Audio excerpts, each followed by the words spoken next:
పద పద పద వెళ్దాము, పద స్కూల్ కి పాఠాలు చదువుకుందాం. పద పాఠాలను నేర్చుకుంటూ మంచి మంచి అలవాట్లు నేర్చుకుందాం. పద మంచి అలవాట్లు నేర్చుకుంటే మంచి పద్ధతి అలవడుతుంది.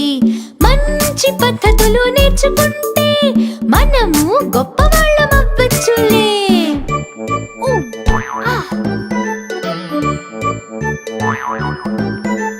గొప్పవాళ్ళమయ్యామంటే మనము దేశాన్ని కాపాడచ్చు.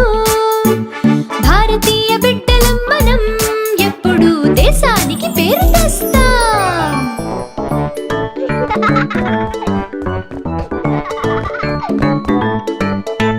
ఏంటి పప్పు, స్కూల్ గురించి తెలుసుకున్నావా?